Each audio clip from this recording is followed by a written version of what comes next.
being positive doesn't guarantee you'll succeed, but being negative will guarantee you won't. So we're not saying, hey, you just be positive and anything can happen. You trust that there's a plan. You work hard towards it. You believe, you put it out there, and then you see what happens. But you shouldn't ever not go after your goals because you're being a realist.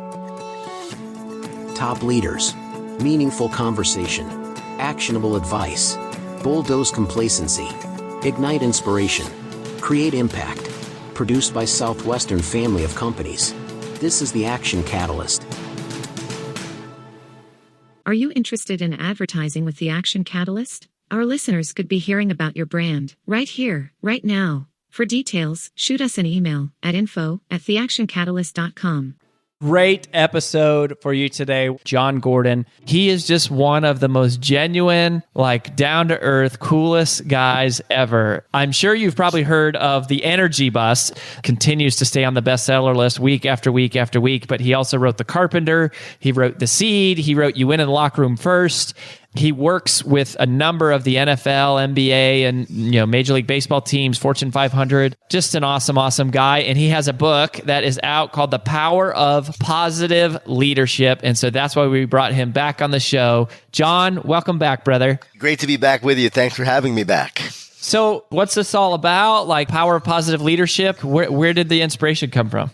So I wrote The Energy Bus in 2006. It came out in 2007, and I've been speaking on, the power of positive leadership. I've actually been giving these talks on The Energy Bus and leading with more optimism and belief and positivity and loving your passengers and building a great positive culture. And this book was really the culmination of all that I've learned working with businesses, working with sports teams, working with all these great leaders. I've had the opportunity to work with so many great leaders like Dabo Sweeney or Doug Conan at Campbell Soup and Southwest Airlines and Dell. And you get the opportunity to work with these great leaders. And I started to think about positive leaders are the ones who change the world. They're the ones who transform teams and organizations. What exactly is positive leadership? Naysayers talk about problems, but they don't solve them. It's the positive leaders who change the world. It's the positive leaders who transform their teams and their organizations. So, when people hear the words positive, they often roll their eyes, right? They think we're talking about Pollyanna positive, where life is full of unicorns and rainbows. But, when I wrote this book, I really wanted to make it clear that we are positive not because life is easy. We're positive because life is hard. We're positive because you will face all sorts of adversity, challenges, obstacles, and setbacks. And as a leader, you need to maintain optimistic in order to lead your team forward. You have to have a vision of where you want to go. You have to have a bigger purpose that ultimately drives you. So this is a book that includes a framework of 9 characteristics, 9 things that positive leaders do. And then each chapter is one of those 9 things broken down into smaller parts. This is what makes great leaders great. My favorite feedback from this book so far is that almost everyone who's read it said, I thought it was going to be one thing, but it turned out to be another. And what it turned out to be was very real, very grounded, a lot of great examples of leaders and how they've led, how they've changed the world, how they've won national championships. Dabo Sweeney, for instance, incredible positive leader. Alan Mulally turned around Ford in 2006. They were losing $14 billion. Had them profitable in a few years. One of the greatest leadership feats in history. People talk about how he did it. It was unbelievable. I interviewed him for this book. This book would not have been great without Alan's information because he defines his leadership as positive leadership. He's like, you got to love him up, John. You got to love him up, but you got to hold him accountable to the process. A lot of love and a lot of accountability. He centralized Ford. Ford was very regionalized. He centralized them to become one team, one Ford, with one goal and one plan. He said everyone had to know the plan, embrace the plan, and relentlessly work towards the plan. And that's another key. It's about being demanding, but not being demeaning. Positive leaders pursue excellence. They want to achieve greatness because they believe in a brighter and better future. They're like, okay, hey, let's create it. And that often includes innovation. It includes a focus on excellence, a passion and desire to be your best because you can't create a great future if you're not working hard for it. But you also have to be optimistic and positive as you work hard. So that's what I love about this. People are saying, the research in it, the examples, and really dealing with the negativity that exists in a very practical way. This makes this a book that's not pie in the sky, not theory, not Pollyanna. This is real stuff. So what about realism? So how do you reconcile those two dynamics?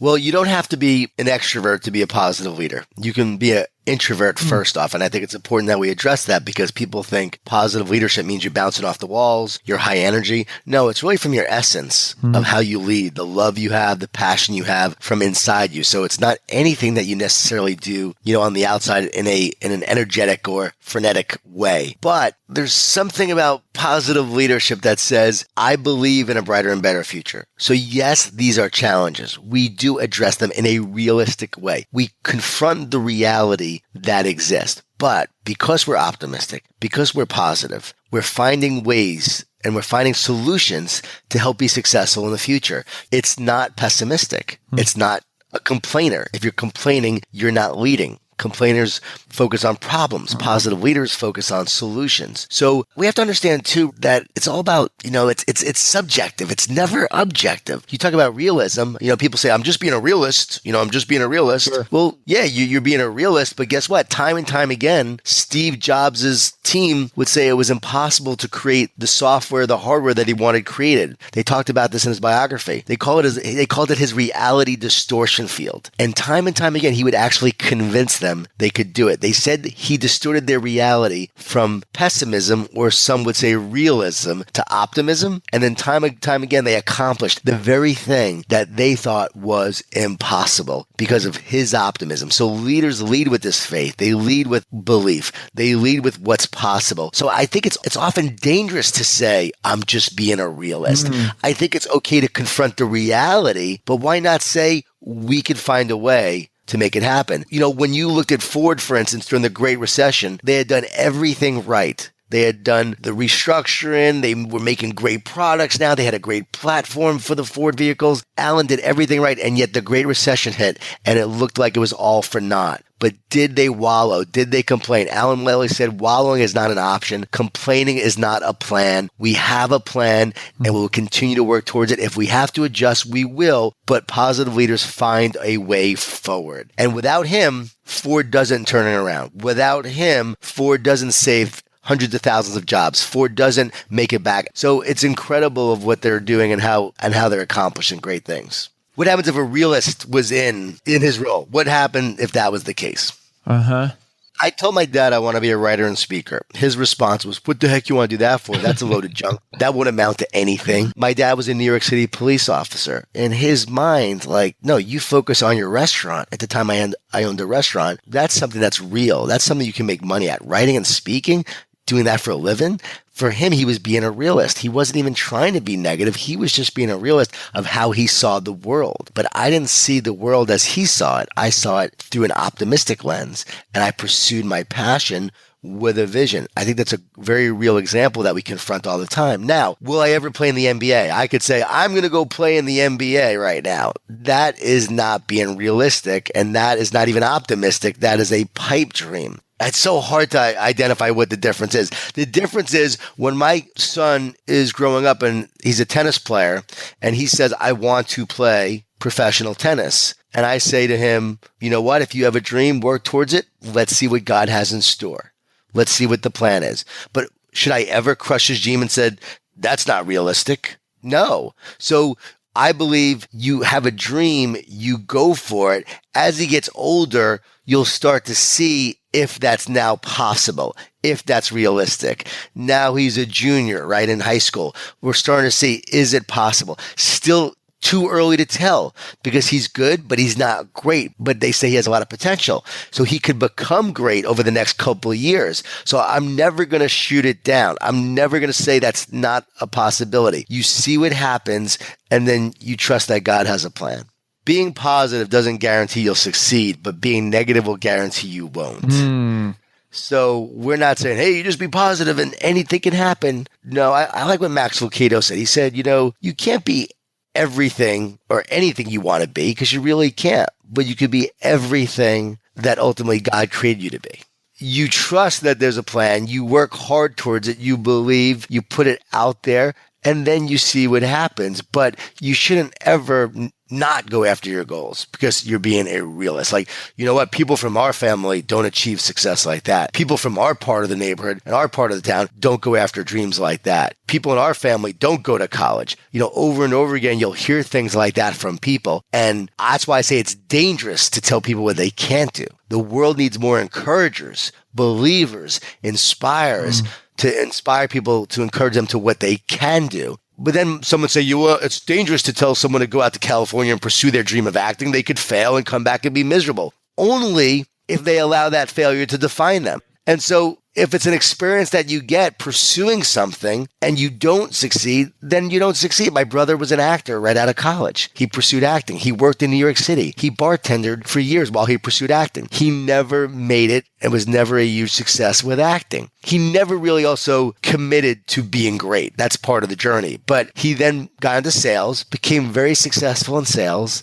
Then he actually went to consulting, and now he's the chief marketing officer of a company. It's unbelievable how his path has moved forward. But I would have never told him don't pursue acting because the odds of being a successful actor is minuscule.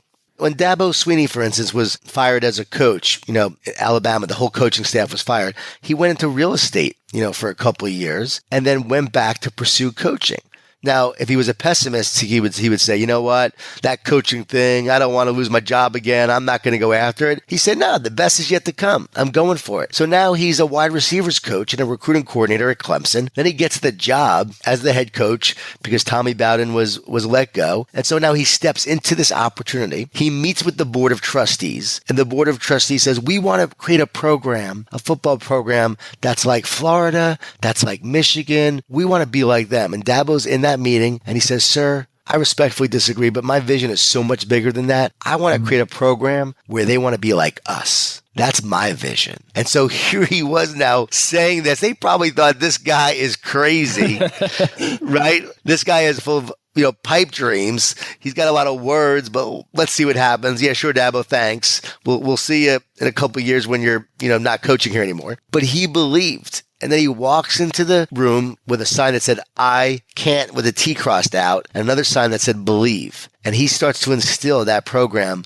with belief that they can be great, belief that they can be the best. Now, they had some couple good seasons, but they go 6-7 in 2010. Was almost fired, but wasn't. AD still believed in him. After that, 10 or more wins every year, with a run up to the national championship and winning the national championship. People outside the program never thought this was possible. Many inside probably never thought this was possible. But his one belief, this one man's positive leadership changed everything. What about when people internally don't believe?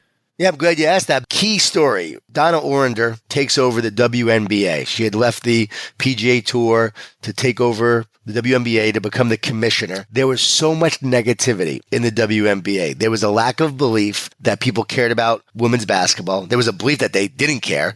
There was a lack of optimism of what it could be. But Donna saw the passion in the players and the coaches, and she believed that the WNBA could be something special. So she said, you start with the believers. There are those core group of people that believe, and you get them on your bus first and foremost, and you really energize and inspire them to move forward. Then you have some wins. You actually create a few wins here and there. Then you have to reach the next level of believers. And that happens when you show proof of concept. You show that success. You show what is being accomplished. And that might be in a football season, you have some more wins every year. And so people start to see that success. So now you get the next level of believers on your bus, and now they're believing. And then the next level are the people that don't believe, that no matter what you show will not be successful. You have to let those people off the bus. So you're letting the people who have no belief, who will never believe in you and what you're doing. You have the next level that, have to see proof of concept, and you have your early adopters, you have your core believers.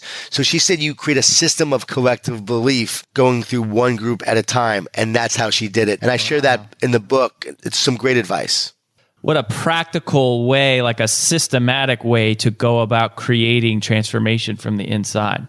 Right. And that's, a lot of times they talk about painting the building. Just by painting the building, by painting the shed, by painting the barn, people start to see improvements. So they actually start to get excited about what's happening. And you'll see that with businesses. Hey, we got this win here. Hey, we got this sale. Things are looking up. And so you do want to highlight the successes. You want to showcase the real successes. But it's really important that you address the negativity that exists, the lack of belief. When William Bratton was the police chief under Rudy Giuliani, and I wrote about this in the book as well, they said that crime couldn't be reduced in New York. Well, we know years later that he reduced it. He was asked how he did it. He said, well, I met with my 5 bureau chiefs one-on-one, and I asked them one question. Do you believe that crime could be reduced in your area? 3 said no. Wow. 2 said yes. He said, unfortunately, I had to fire 3 people that day. Why play the game if you don't believe you can win? So he hired the optimists, people who believed, and then set out on their plan. Now, you have to have a plan. Alan Mulally says that everyone has to know the plan, embrace the plan, and relentlessly work towards the plan. See, that's the thing. It's relentless optimism, relentless work towards a goal and plan that brings it to fruition. Duke University did research, and they studied optimists, and they found that they worked harder, got paid more, and were more likely to succeed in business, sports, and also politics, which is interesting. And what the researchers found was that the optimist, because they believed in a brighter and better future, they then actually worked harder to create it. It became a self-fulfilling prophecy. The researchers called it diluting, that they deluded themselves to working harder. I'm not a fan of that term, but because they worked harder, they then took the actions necessary and then created it. And so much of life is belief leads to action. John Gordon is who you're listening to, johngordon.com. Jon Gordon. Yes, Jon Gordon. No H. Man, John, just thanks for being a catalyst of this light in the world. Well, thanks. Appreciate it. If you enjoy this podcast, please make sure to subscribe. And to stay updated on everything that the Action Catalyst is up to, make sure to follow us on Facebook and Instagram at Action Catalyst Podcast and on Twitter at Catalyst_Action. And thanks for listening.